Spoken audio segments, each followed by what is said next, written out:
What's going on, everybody? This is Brian Mazique, aka Unique Mazique. I am the hardest working man in sports and gaming, and I am coming to you today talking about this third courtside report that was just released by 2K earlier this morning. I did get an opportunity to get an earlier look at it, so I kind of had an idea of what was going on, but whenever I get those early looks, I haven't actually been able to see the video that they attached to it. So this particular update was about setting up your my players and my career, and hopefully, I'm getting to this in a second, but hopefully it has something to do with offline creative player as well. But most of it was generally directed at my players, player builds, badges, takeover, and AI from a gameplay standpoint. It kind of slid that in on this one.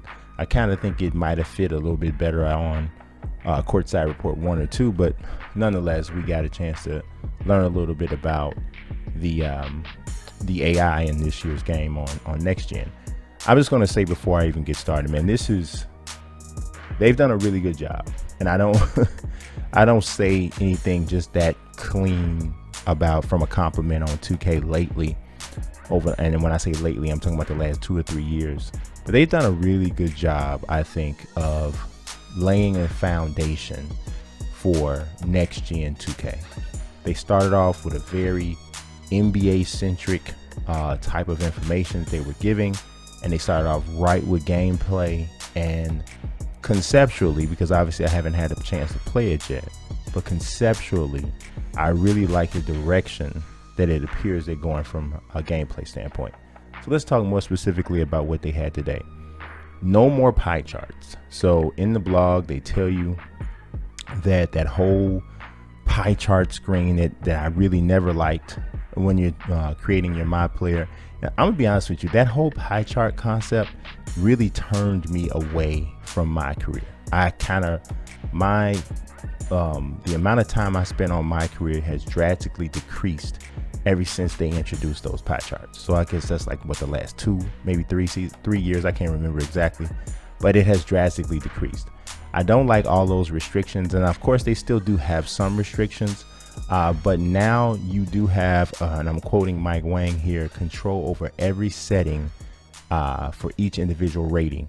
So each one has a cap based off of whatever the archetype or size or whatever that you pick.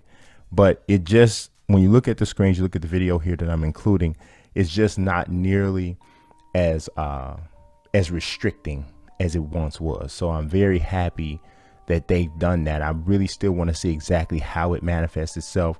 But yeah, overall, this is something that I dig quite a bit over, getting rid of those pie charts and having a little bit more customization. One of the biggest parts of this news rollout was the new badges. So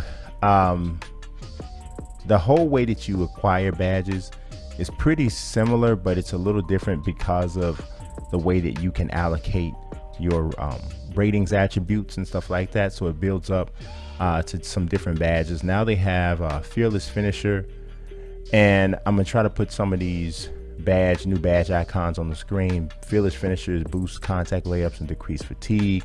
Heat Seeker boosts takeover progress on inside shots. You got Highlight Film, you boost the teammate takeover progress on flashy dunks. Hook Specialist boost hook shot ability. Now some of these you're going to recognize seemingly overlap with some of the other older badges. So thankfully those they have removed some, so I'm going to talk about that in a second too. But they got revised. They basically brought back Posterizer, Rise Up, boost the ability to do standing dunks in traffic. I don't think they've ever had a badge for standing dunks. I'm not sure. Anti-freeze, harder to get cold and lose your takeover meter progress. We'll talk about takeover in a second. Blinders, you're less affected by peripheral defenders when shooting jumpers. I'm gonna be honest with you, sometimes I'm not even sure that the peripheral defenders even were impacting whether or not a guy was considered guarded or not. So maybe they're leaning, saying that that'll happen a little bit more. Circus threes, you improve your ability to hit pull up and step back threes. I think that's just difficult shots, it seems like, but I don't know. Fade Ace, boost all post fadeaways. Hot shot is increased takeover meter faster when knocking down jumpers. Deep threes, that's Dame and Curry range 3 balls, which sounds a lot like range extender. Rhythm shooter boosts your shot percentage out of size ups as well as one step pull ups. I really like that. Set shooter shooting ability gets better the longer you set and wait for before pulling. I love that. Love that, because there's definitely a difference between a rhythm shooter and a set shooter, or somebody that shoots off the dribble. And I don't think that they ever really had that. Catch and shoot was something like that, but it's not exactly the same. Sniper, you boost the ability to hit shots when using pro stick aiming. Stop and pop 3, and this is for the JJ Reddicks who want to pull up for threes in transition. That's nice. I like that one too. Bullet passer gives you the ability to throw laser dots like LeBron. Relay passer boosts the shooter on pass to assist situations. Special delivery boosts your takeover progress for the passer and receiver off a flashy pass assist. Ankle braces, love it. Makes it tougher for ball handlers to break your ankles. Clutch defender boosts your defensive ratings in clutch moments. And then you also have hot stopper. You boost your takeover meter for good defensive plays like steals, blocks, and good contest. What I like the most about the badges, and I'm going to talk about the ones that were eliminated in a second, is I like the balance. There seems to be a nice amount of defensive badges to kind of combat a little bit what's going on offense, and I like that a lot. Overall, you just should have some balance in gameplay that comes down to stick skills and not necessarily badges and attributes, but I do still like this from a badge standpoint. Now, these badges have been removed: consistent finisher, contact finisher, cross key scorer, fancy footwork, fast break finisher, deep hooks, pick and roller, relentless finisher, showtime, deep fades, flexible release, hot start, pick and popper, pump fake maestro, range extender, quick draw, steady shooter, pass fake maestro, flashy passer, lob city passer, lightning reflexes, and moving truck. So this, like I said, range extender, some of those other stuff, they kind of overlap with some of the new stuff that they were adding. So it makes sense that they would take those out. Now the takeovers are actually, I never was a huge takeover fan because I don't like the way it was implemented. I still can't say that the way they're doing it now to me is perfect, but I do like it. I like it from a gaming and a fun standpoint, because I always like when they create like a game within a game, especially in sports. I like that when they do that. So it seems as though that's something that we're looking at with takeover. So takeover now, there's not just 8, there's 24 takeover abilities, and they're linked to the general archetypes, but it expands out further than that. So you have advanced gathers. You can unlock more effective spin, euro hop steps, cradle gathers. There's finishing moves, able to absorb contact and finish at the rim. Easy blow-bys as a takeover. Pull-up precision, ankle breaking shots is a takeover. Negative impact is a takeover. Limitless range is now a takeover. Shooting outside to the logos. Spot up precision. Team ratings boost, where you boost your teammates' offensive ratings. Team takeover boost, you boost your teammates' takeover meter of progress. You have team badge boost. You literally boost your teammates' badges up a tier. So you can get guys who are at gold playing at Hall of Fame. Extreme clamps. Now taking clamps to a whole nother level. More stonewall and lost dribble body resolutions for locks. Perimeter badge drop, knock a shooting badge down a tier. Enhanced jump shot contest, stuff blocks, paint intimidation. Interior badge drop, you drop an opposition scoring badge down a tier in the paint. Box out wall, see the future, it shows you where missed shots are going. That's basically the rebound chasing thing. Glass clearing dimes, after rebounds your kick out passes boost your teammate shooting. That's like the Kevin Love joint. Power back downs, post playmaking, advanced post moves, post shot daggers. All of that is really dope, because now I was just talking about balance and how I felt that there was a good amount of balance on the badge standpoint. I think there's even more balance when it comes over to the takeovers. You can get in defensive takeover, and some of these defensive related takeovers sound like they really, really can change a game. And I'm interested to see what that looks like for really good defensive players or people with defensive builds, how that impacts the game. And then in the NBA experience, some of the best defenders, the Kawhi Leonards, the Patrick Beverleys, the Anthony Davis, just to see how their defense impacts a game too. Also on the takeover side, this is pretty awesome. 2K is going with something called the Mamba Mentality Badge. Once you've earned all your badge points, you receive the Mamba Mentality Badge, and it allows you to change your takeovers whenever you want. So like you can literally dictate which takeover you want to use at a certain time period, which is crazy dope. Now this makes more sense because now you'll have a primary takeover and a secondary takeover. So your primary takeover may be associated with one type of archetype. Your secondary might be related to a different type of archetype. You can actually have both of those takeovers active at the same time.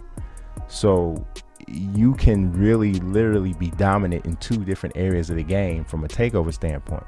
But you do kind of have to make a choice. So if you fill up your first takeover meter, you can go ahead and activate that. If you want to get the second one activated, you'll have to wait before you activate the first one and then activate them both once you've filled up your second takeover meter. Or you can wait and fill up your team takeover meter and then have all three going at the same time. So you have your primary takeover, your secondary takeover, and team takeover going all at the same time. I'm talking about you basically clicking on all of the cylinders at that point. And that's pretty awesome. That is pretty. I just like, I mean, I can imagine like the first time somebody gets that, they're going to want to record that gameplay for sure, because it should be pretty dope. As far as AI, I have said this several times before. One of my biggest issues has always been transition defense, transition offense too, from a spacing standpoint. The notes that we got on Wednesday suggest that we will be seeing improvements in both of those areas. I have heard that before, so we will have to wait and see. AI is one of those things where a company, a developer group can say it all they want. It doesn't matter at all until you see it, because they can tune whatever they tune and think for whatever reason that they have fixed something, but it just doesn't necessarily work that way. So hopefully that's what we're getting. But they do have now on and off ball screen logic that has been rewritten to supposedly make the players and your CPU players, as well as your human control, well, not human control, but your CPU control players on offense and defense react more realistically. They have improved logic for CPU defenders to get in position to take charges. And I like this thing called next gen game planning, where when you set up pick and roll, if you want to run pick and roll consistently, you can literally run it with the same two guys like every time until you change something. It's a feature they have called on the fly coaching panel. So you can set this up. So if you want to run it with LeBron and Anthony Davis, or you want to run it with Chris Paul and I don't know, Jeremy Grant or somebody to that effect, whoever you want to run it with, you can do this continually. So you can put your primary player in a position to score. You can also set it to play through your star. You can pound the ball inside. You can actually have a different favorite play set for your starters or your reserves. There's a lot of good stuff in there under the hood conceptually. I repeat that, conceptually. So we'll have to see how that works. Another thing that I noticed in this trailer was that, or not the trailer, but in this information rollout, was that they are introducing new hairstyles into the game. And I thought this was pretty cool, but I do have a worry, because the only screen we saw it on was on the My Player screen. And 2K has been notorious for putting certain creation options only in My Player and not in offline created player. So I hope that's not the case here, because they have like a D'Angelo Russell kind of hairstyle that's available on one of these guys. But I haven't seen that, we don't know if that's in offline created player, which I'm hoping that it is. But new hairstyles is great. I saw Ronnie talking about new hairstyles, but generally Ronnie and everybody that you hear talking from 2K are almost always only talking about My Player and My Career. It's sometimes like some people, unless you're talking directly to like the franchise mode guys or somebody that works on that part of the game, they don't know anything. They don't like pay attention at all to the offline creative player thing. And I understand it's a smaller community for sure. It's a niche community, but so it's sometimes hard to differentiate who's talking about what. So that doesn't necessarily mean that we're going to have that. Now, one thing that the infamous New York has been pointing out on Twitter, he's the guy who did like the Summer Circuit mod, and he's done a lot of other mods. But these preset creative player faces so far are like the exact same as we had from last gen, which is, I don't know about that one. That one seems kind of bogus. Now, I don't know if it's just that no one at 2K thought to show a different face that they may have, but just overall, I don't see a great deal of difference in the way that looks and the way current gen looks. In some instances, I almost want to say it's worse, but I don't know. We'll see. But that's something to keep your eye on once that part of the game starts to get unveiled, which hopefully is next week. I would have to think that that's when they're going to get into modes and features. So that's all I got for you today. I would love to hear what you guys have to say about this trailer, what your takes are. I keep saying trailer, it's not a trailer. What you have to say about this blog. I would love to hear what you guys have to say. Also, I said this on Twitter, so I'm going to say it here on YouTube, and hopefully if you guys decide to respond to this, you can go to Twitter and put in your questions. And at Twitter, I'm at Unique Mazique, just like the name of the channel. But I'm opening something back up called Ask Mazique. It's when I essentially just have anybody in the community, whether it's 2K, whether it's real sports, football, basketball, baseball. You got a question and you want to ask me about journalism, you want to ask about getting into sports and video gaming journalism, or you want to ask me about YouTube, even though I've gone back and forth with it, use the hashtag AskMazique on Twitter. Shoot me a question about any of those subjects, and I'll be happy to share my thoughts. I'll do it in the video, probably put the tweet on the screen, the whole nine, all of that. So I'm looking forward to maybe getting some questions from you guys and see what you guys might have on your minds. But like always, I appreciate you watching. God bless and peace.